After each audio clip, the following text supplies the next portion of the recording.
नमस्ते दोस्तों, आप सभी का बहुत बहुत स्वागत है मेरे इस नए वीडियो में। आज की इस वीडियो में हम जानेंगे भगवान शिव के चौथे ज्योतिर्लिंग के बारे में, जिसका नाम है ओमकारेश्वर ज्योतिर्लिंग। इस वीडियो में आप जानेंगे ओमकारेश्वर ज्योतिर्लिंग की पौराणिक कथाएं, इनका इतिहास और इस ज्योतिर्लिंग से जुड़े कुछ खौफनाक रहस्य जानेंगे। लेकिन इससे पहले एक छोटी सी रिक्वेस्ट है, मेरे चैनल को सब्सक्राइब कर लीजिए और ज्यादा से ज्यादा लोगों में शेयर करिए और प्लीज वीडियो अच्छी लगे तो लाइक जरूर कर दीजिएगा। ओमकारेश्वर ज्योतिर्लिंग मध्य प्रदेश के खंडवा जिले में स्थित। यहाँ पर भगवान शिव नर्मदा नदी के किनारे ओम के आकार वाली पहाड़ पर विराजमान है। हिंदू धर्म में ओमकारेश्वर ज्योतिर्लिंग को लेकर कई मान्यताएं हैं, जिसमें सबसे बड़ी मान्यता ये है कि भगवान भोलेनाथ तीनों लोक का भ्रमण करके प्रतिदिन इसी मंदिर में रात को सोने के लिए आते हैं। महादेव के इस चमत्कारी और रहस्यमय ज्योतिर्लिंग को लेकर ये भी मानना है कि इस पावन तीर्थ पर जल चढ़ाए बगैर व्यक्ति की सारी तीर्थ यात्राएं अधूरी मानी जाती हैं। ओमकारेश्वर ज्योतिर्लिंग मध्य प्रदेश के इंदौर शहर से लगभग 78 किलोमीटर की दूरी पर नर्मदा नदी के किनारे स्थित है। यह एकमात्र मंदिर है जहां नर्मदा नदी के उत्तर में स्थित है। यहाँ पर भगवान शिव नदी के दोनों तट पर स्थित है। महादेव को यहाँ पर ममलेश्वर एवं अमलेश्वर के रूप में पूजा जाता है।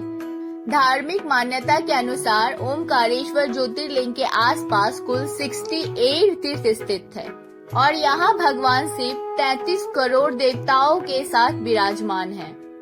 महाशिवरात्रि के अवसर पर इस मंदिर में शिव भक्तों की भारी भीड़ दर्शन और पूजन के लिए उमड़ती है। ओमकारेश्वर मंदिर के बारे में मान्यता है कि यहाँ पर दर्शन एवं पूजन करने पर व्यक्ति के सारे पाप दूर हो जाते हैं। उज्जैन स्थित महाकालेश्वर ज्योतिर्लिंग की भस्म आरती की तरह ओमकारेश्वर मंदिर की शयन आरती विश्व प्रसिद्ध है। हालांकि ओमकारेश्वर ज्योतिर्लिंग मंदिर में भगवान शिव की सुबह, मध्य और शाम को तीनों पहरों की आरती होती है।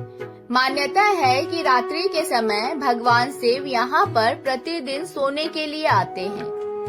मान्यता ये भी है कि इस मंदिर में महादेव माता पार्वती के साथ चौसर खेलते हैं। यही कारण है कि रात्रि के समय यहाँ पर चौपर बिछाई जाती है और आश्चर्यजनक तरीके से जिस मंदिर के भीतर रात के समय परिंदा भी पर नहीं मार पाता है, उसमें सुबह चौसर और उसके पासे कुछ इस तरह से बिखरे मिलते हैं जैसे रात्रि के समय उसे किसी ने खेला हो।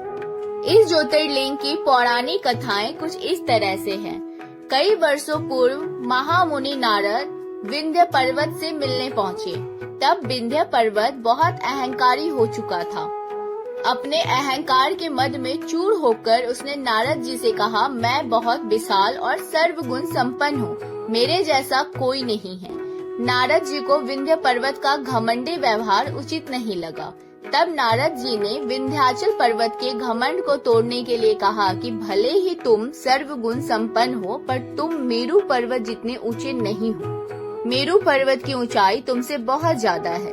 नारद जी की बात को सुनकर विंध्य पर्वत को बहुत दुख हुआ, जिससे उसे मेरू पर्वत की ऊंचाई से ईर्ष्या होने लगी। तब विंध्याचल पर्वत ने भगवान शिव की शरण में जाने का निश्चय किया। जहाँ कण कण में साक्षात ओमकार उपस्थित है, वहाँ उसने एक मिट्टी का शिवलिंग स्थापित किया और भगवान भोलेनाथ की कठिन तपस्या करने लगा। कई वर्षों की कठिन तपस्या से भगवान शिव अति प्रसन्न हुए। उन्होंने विंध्य पर्वत को अपने दिव्य स्वरूप के दुर्लभ दर्शन दिए। भगवान शिव ने विंध्य को जिस प्रकार का कार्य करना चाहे वैसा कार्य करने का वर विंध्य को दिया। तब तक वहाँ कई देवतागण तथा ऋषि मुनि भी उपस्थित हो गए। उन्होंने भी महादेव की विधिवत पूजा अर्चना की और उनसे प्रार्थना की, हे शिव, आप सदैव के लिए यहाँ स्थापित होकर निवास करें। भगवान अपने भक्तों पर प्रसन्न थे। उन्होंने प्रार्थना को स्वीकार कर लिया।